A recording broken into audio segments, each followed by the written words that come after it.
I'm speedrunning chess while explaining every single move, but one blunder ends it all. And today, for episode 5, I will hopefully show you how to reach 1200 ELO in chess. And I will do it the simple way. No fancy tactics, no super complex calculations, something that you can also replicate. Let's go. First game, we are going to follow the opening principles as much as possible. Pawn in the center. We respond with black, always with either this pawn or this other pawn, depending if they play e4 or d4. Now, they're playing the Vienna game, they're going out with a knight, and I will try to just copy them. Just go out with my other knight. All right, they bring the bishop out, now I go out with the other knight. And now already there is a very fun tactic that I want you to learn in this position. So we are going to sacrifice the knight. Why sacrifice the knight? Because this knight can be taken for free. What's the point? If the knight is captured, we have a beautiful fork and we win back the piece. But what we have done, we have taken full control over the center. Now what White is trying is something smart, but wrong. Because what they are saying, like, okay, material now is equal.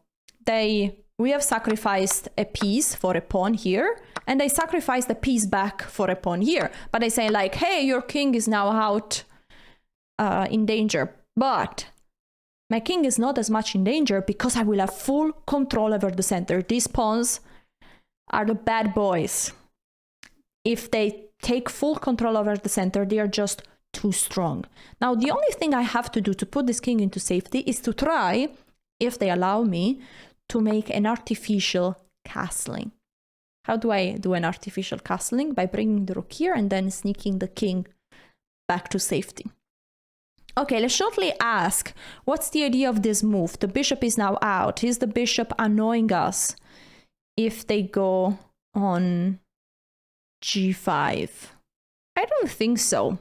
If the bishop comes to g5, they're attacking the queen and we can move it. There is one more idea that we need to check, is once we move the rook there, there could be knight g5, king goes here, and queen h5, threatening mate. Then we have basically one only move, that it is h6. And now if white does nothing, then we are good. And I think white does nothing, because if queen g6, we take the knight. If bishop takes, we play queen e8, and they are not in time to attack us. So we will play rook f8. The rook is ready, and then the king will be ready to go back. Okay, they are not even trying to attack, so we go safely with the king back, and now we have a dream position. Think about the opening principles. C, D, C. Center, development, castling. We have everything.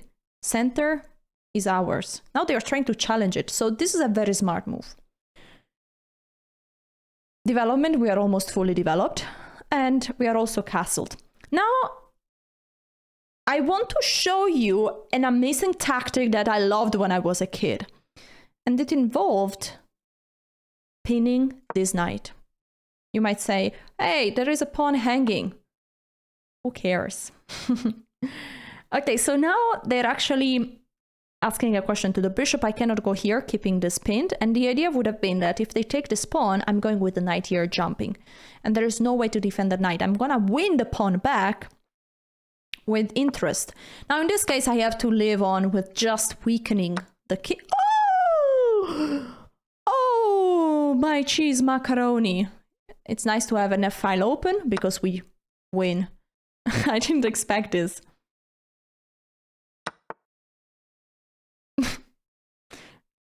All right. They were just giving away all the pieces. Okay, let's check that we don't have any blunder. No blunders. And yes, taking this bishop is a great move with the idea that after pawn takes, they have so many weak pawns here. We can just jump with the knight there, attacking this pawn one more time. Black has a fantastic position. And if they defend with the king, this is very beautiful. How do we keep control over the center? I love the move c6, protecting the pawn with a pawn.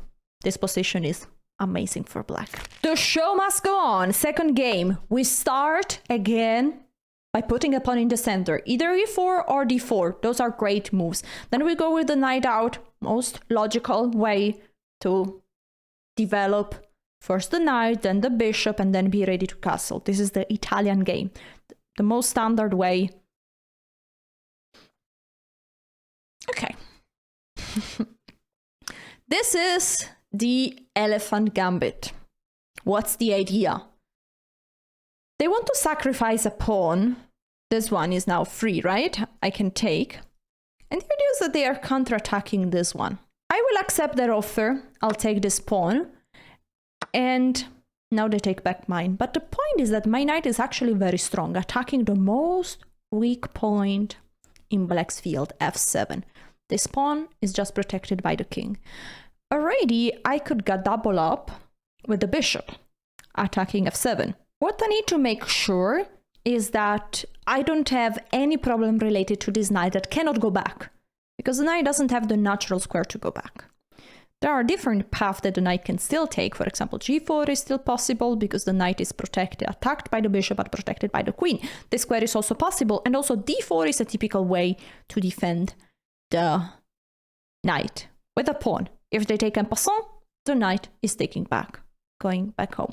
So it's also possible to just play the move knight c3, and I will try to do this move. I'm attacking this pawn, and how do they defend it? They do it with the bishop. Now I will develop this guy with check, and my idea is the following. The knight shouldn't go there, because I would just take. So instead of playing immediately bishop c4, I have forced them to have the pawn here in a very ugly square, because the knight cannot go out in the most natural way possible. So this is a bit of a fancy move, to be honest, but it's important to show you this idea. Now the knight and the bishop are attacking this pawn on f7. How to defend it? They don't defend it? They don't defend it. Is this a trap or what? I don't understand. I think I can just snap it. Now the question is, do we do it with the knight or do we do it with the bishop? I think we do it with the knight, because with the bishop the king is just a square, but we can't follow up with something super strong. And once we take with the knight, we're attacking the queen, we're attacking the rook. And the queen doesn't have any powerful square to counterattack something. Usually this square would be sneaky, but the knight is covering it. Where else can the queen go? All these squares are doing nothing. Yeah, we take a free rook here. Now this is the strongest square where they could have gone. So strong move over there. Because the queen is at least looking at this point. Okay. I will bring the knight one step back. Oh, wait. This could have been a blunder. There is a free cheese macaroni. Can we just take it? Because the moment we do, they actually play bishop here. And then the rook is attacking two things. You know that maybe I shouldn't take there? It's crazy, because after this, bishop here, there is a double threat. Not only these pieces are under attack, but the bishop and the queen are looking at this square. And that's annoying. So I will do something simple and castle my king, so that this pawn is protected now by the king and by the rook. So it's way more safe. All right, now I think it's time to snap this little free cheese macaroni. What is very important to do is to check, because they still have this move, and my queen doesn't have many squares. I am a bit scared here because I see a possible attacking plan very strong, which involves bishop g4 followed by knight f3. That's why probably would have been better to first play knight here and then to castle. My move was probably a mistake. Now, should I take and allow this move, this, and then knight here? Then I have to take with a pawn, then the bishop is taking, and then they just need a check to mate me. I'm not going to allow this. No, no, no, no, no. This is too dangerous. So either I can take, and then after this I can like take here intermezzo, but still is so dangerous. I will just go with my bishop back. Here, controlling all these squares. I don't want to have any business with that very strong attack. Now we need to develop quickly. So I will just get my king. Okay, so the knight is under attack, right? That's a smart idea. Do we have anything? So here they take en passant. Yeah, we don't have a way. I think castle was a mistake. I hope castle was not a blunder. Oh my god, castle maybe was a blunder. And I have 2 minutes left. What is happening here? Excuse me? Okay. Let's brief in, brief out. Let's move the king away. Let's give this knight away. There is no other way. We need some very good analysis here. How are these 1100 so strong? Okay, so if I play this, they take. So I will sacrifice a pawn over here. I need to get some files open. I need to bring the... So here this pawn is now actually free, potentially, can be taken. But I offered a pawn in exchange of developing all my pieces. Okay, so now they took here, they didn't take the pawn. I think this is a mistake, because now it allows me to play the move d4, which gives me a little bit more space to breathe. Yes. The knight has to go back. Cannot go in any of these squares. Well, actually, the knight could also not move because the queen is actually, the pawn is actually pinned. Wow! They saw that. That's impressive. I will keep going out with my bishop, attacking the knight one more time. Still, this knight is... Well, no, now can be taken. Now can be taken, because after queen takes, I take, and after this, I basically win a rook. Another rook. Okay, my queen might go over here and then snap that pawn.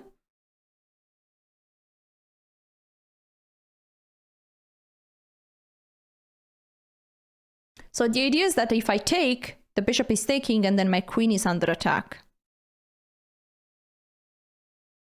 But can I move the queen plus defending the bishop at the same time? And the answer is yes. My queen could move here, my bishop could cover, but I think the strongest way is to go here for the attack. We defend.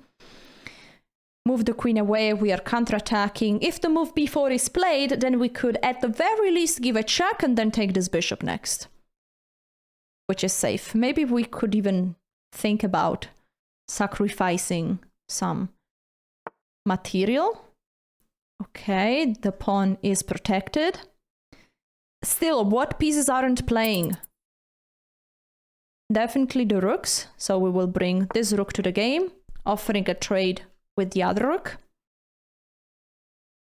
It's very important that this is still protected. Usually you don't want to be the first one to trade, because the moment I take, this queen is getting so much nice space. So I am trying to let them take so that my queen is giving a check, attacking the bishop. Actually taking would be a huge blunder. All right. What do we do? What do we do? Trades are good for me. So I will play bishop here, offering this trade. Another one. I have 36 seconds. We need to speed up. I will maybe go a bit more silent and move a bit quicker. Okay, I will take here. And then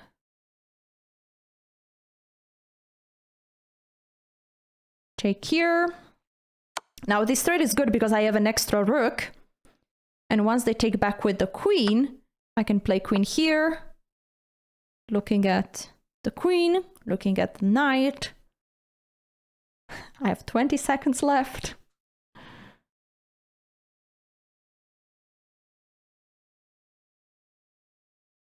If I can trade the queens, then I can win this quite easily.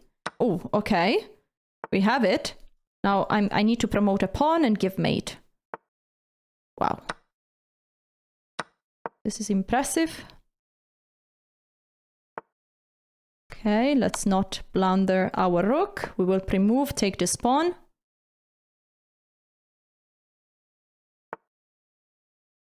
Man, our opponent is so good. Okay, we can pre-move this move. We will push here.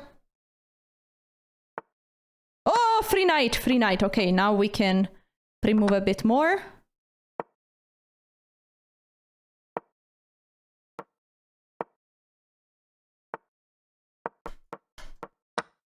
Okay. Remove it all the way.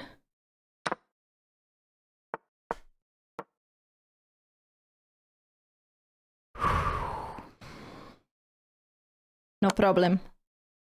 No problem! GG's! Okay, game review. Was castle a blunder? I'm really afraid. Oh my gosh, it was not a blunder. How is this possible? So we have in this game 1 miss, 1 mistake, but 0 blunders. What is the mistake? Ooh, knight here is a mistake. Attention.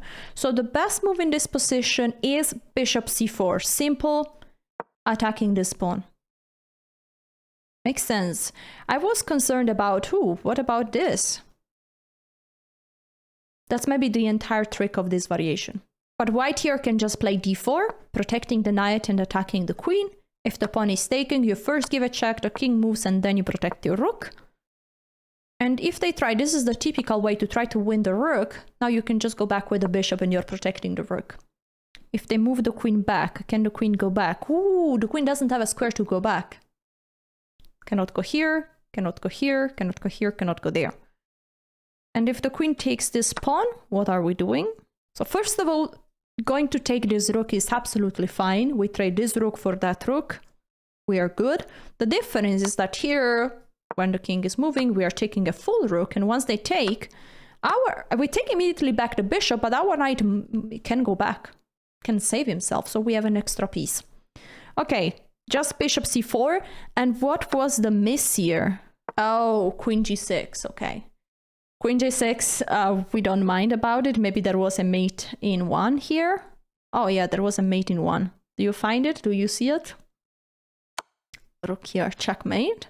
And I want to still show you this very fun moment in the game, because here there is an incredible calculation. So first of all, the move castle was alright. I said, oh, maybe castle is a blunder. It's alright. And after this, I thought like, oh, this attack is strong, but there is a beautiful way that white can defend. Bishop e2 is still a fine move, not objectively the best, but white is still completely winning, but I could have taken this one as well. And the reason is that after this, if I play simply queen here, this, pawn takes, bishop takes, now there is a checkmate threatened, I just have knight takes. And there is no check here. If the queen comes here to sneak towards that square, I can play knight g3. And if the queen dares to go here, boom, the bishop is cleaning up the board. So it's a crazy defense, but to be honest, it's very scary to be with the king so open up. But that would have been also possible. Next game. There we go. By winning this game, we definitely cross 1200 ELO. So let's apply opening principles one more time. We go with a pawn in the center.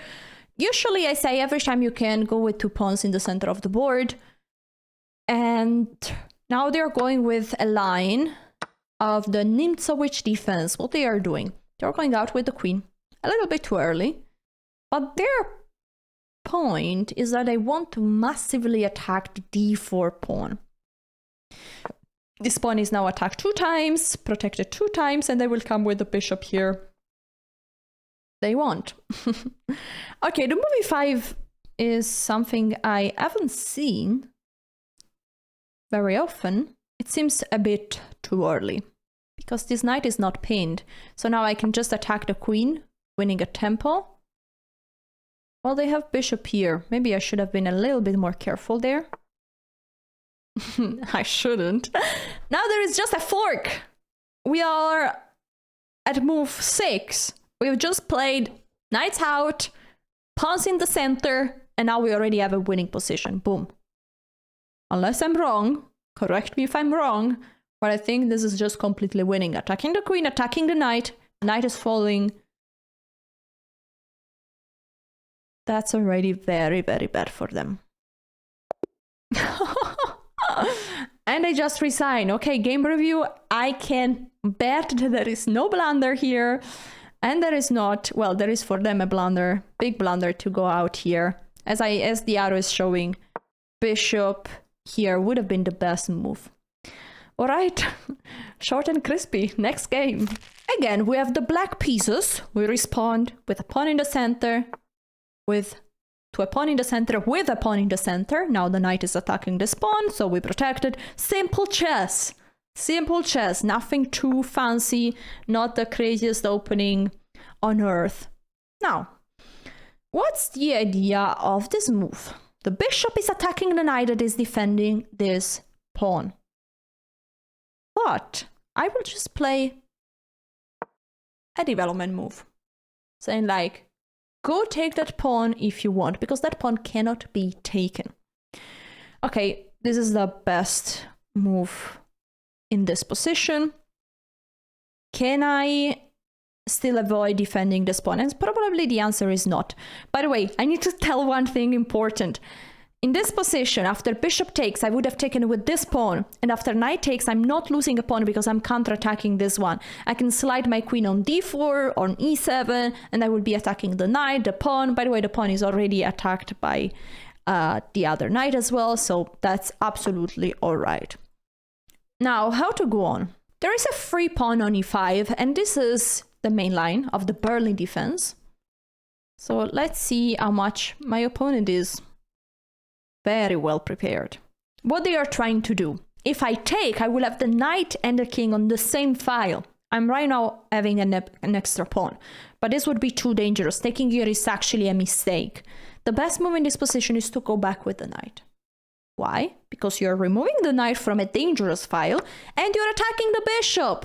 That's why they are taking. And now we take back with this pawn. Usually they take this pawn with the pawn. The knight has to move one more time. There we go, and now the queens are usually traded off. We get to an endgame. Will we? Shall we? Yes. Let's talk about this endgame because it's very, very educational. Let me move the king out first.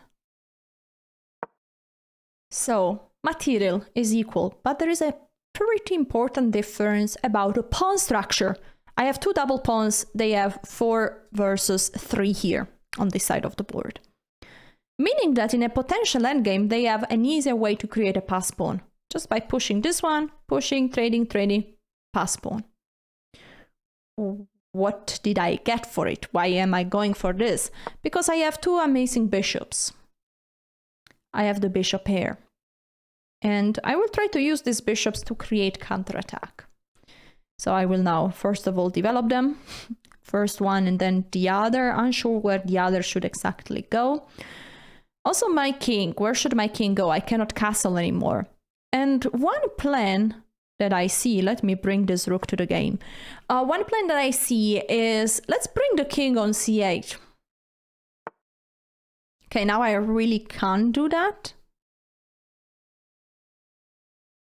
I cannot. Nope. So we can still develop the bishop somewhere else, maybe here. If I go there, there could be a knight coming here. Well, but then I could simply go back. Let's just bring out another piece. One more way to bring this other rook to the game could be to bring the king up on e7. to then slide the rook as well. Okay, so what I know is that here is quite important to try to keep the bishops. But I might be fine trading the knight, and already I see some very juicy threats. Let's go with the knight here. What am I threatening? I'm attacking this knight and I'm attacking a 3-pawn. C2 is screaming for help. And once I take back, now attention, I'm threatening to take here, and after pawn takes, they have double pawns, plus I'm winning a pawn on A2. Very sneaky. Woohoo. And I guess I'm doing that. If I take, well, the only problem, well, I'll take anyway. The only problem is that the moment I take here this pawn, they can counterattack here, and they're attacking my bishop and my pawn. So I won't do that just yet. I will go with the king here and activate first my rook. And these pawns are weak forever. Their pawns are way weaker than my pawns. But important to make sure that there is no problem here. Okay. Now trading off this rook is a smart idea from them. Very smart idea. I will not trade the rooks, and I will tell you why. Usually opposite color bishop are lead to equal endgames, even if you have an extra pawn. So I need to try and find a different plan. And my different plan will be probably through attacking weaknesses and somehow create a pass pawn. It's not gonna be easy, not at all, but I will try. So let's go with the pawn on g5. I'm winning some space, attacking this bishop who has to retreat, and then we go up with the king. The king is looking at his pawn, so the bishop doesn't have an easy way to go out. Now we need to start to push these guys. Yes, and my king my rook is getting a very funny way to join the game. Okay, where is the king going? Really nowhere. Very good. And now the rook is somehow activated. That was a fun path. So they're trying to do something similar with the bishop, and now already I'm attacking this pawn, which cannot be protected. Cannot be protected a second time. How do I take it? Should I take it or not yet? You know what? I don't. I will go to take first this other one, because this one is weak on a light square. So it's gonna be very simple for me to take that pawn, because this bishop cannot do anything to defend it. But this one cannot be protected just yet. So now I take it, snap it, very good. Now this bishop is going back, still looking at that point. And now what? If I go with the rook here, then the king is coming to rescue. Okay, so I will actually change my plan, give a check, and come to take this other pawn. There we go. Also, this one is hanging. So what we are doing here is really some precision work. This is something that Magnus Carlsen teaches every day, because he's a genius of endgames. But I hope I'm giving you also a taste of it. Okay, GG's. One mistake! There was no mistake, by the way. This was a 93.2% accuracy. No blunders, no mistakes, no miss. Just 12 best moves. And we go on. Final game for this video. No risk, no fun. I'm getting so many black pieces. Okay, I won my white game very quickly, so I think that's the point. Okay, so e45 knight out. We defend. What is white doing here? D4, the Scotch game, attacking the center. Usually here you need to take, because if you don't, this pawn is pushing forward. They have a strong center, lots of space, and the knight needs to move one more time. So we take it and get rid of the pawn. Now development. We could bring the knight here or the bishop there. Both moves are absolutely fine. I will go with the bishop here because it's the most challenging move. I'm attacking the knight with 2 pieces, right? That's why now they are taking. And now there is one move that you have to remember, and let's go with the queen here. Why? You're attacking the knight and you are counter-attacking f2, threatening mate. This is called Scotch game intermezzo variation, because this is an intermezzo, an in-between move. Before taking back this knight, you are threatening mate. Now, they are defending in a very bad way. Why? Because the bishop is blocked, cannot go out, the queen is in the way. And usually that's not ideal for the concept of develop your pieces. Now, how to take here? I have a few possibilities. I could take with the queen, saying like, hey, my pawns are intact, and I'm attacking also this pawn, but I won't. I will take with this pawn. And my idea is that I want to go for max development as quickly as possible. So let's bring also this bishop out. Always ask what's the idea of their move, but their idea is not good, because if they push this, I'm snapping a juicy rook. So they shouldn't go there. Very good, they bring a knight out. So now I'm thinking about this move, attacking the queen. But I will... Should I? Well, if I do this, they can just go out here. So we will just develop. Keep developing, go with the knight, go with the knight, go with the knight. Attention if they move the queen. How do I know? My guys. Okay, it's not mate yet. I would have loved to castle long and give a check. Almost a checkmate by long castling. That's fantastic. How do we achieve that? By saying like, hello there. Hello, mom. Goodbye. Take care of you. Don't go on d2. If you go on d2, it's over for you. It's over. Oh, I almost thought my bishop was hanging, but it's luckily protected. Don't go on d2. The problem is that there is almost no better square, because if the queen goes there, I'm really going for long castle. Checkmate. Not checkmate, because the bishops can cover. But still we do that. It's not over yet because the bishop can cover. Very smart. Now, should we trade the queens? To be honest, no. Hell no. Hell no. And the reason is that this king is so weak, and it's gonna be weak for a long time. So now we don't trade and we don't let them trade, so we have to move the queen away. Where can the queen go? This seems to me the best square, because we are not allowing any trade, we are putting even more pressure on this bishop. The queen cannot be attacked easily. Well, can be attacked by this knight, but this hangs a pawn. Also, the queen has lots of squares to go back on this diagonal, so the queen seems to be absolutely fine. Also, the bishop has some new opportunities. How to keep going from this position? Well, there is still one piece that needs activation, and is this rook. And the best way to activate the rook is by castling. We put the king to safety, plus the rook can join the game. Every time there is a free cheese macaroni, please take it.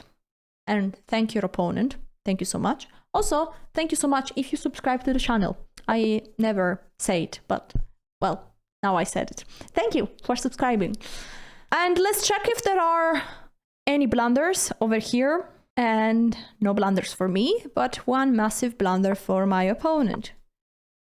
Don't let me take on f2. f2 and f7 are the two most weak points in white and black's field. So be careful. If you enjoyed this video, check out episode number 4. I played only Magnus Carlsen opening repertoire. It was very intense games, but very educational. Check it out. Thank you for watching. Ciao.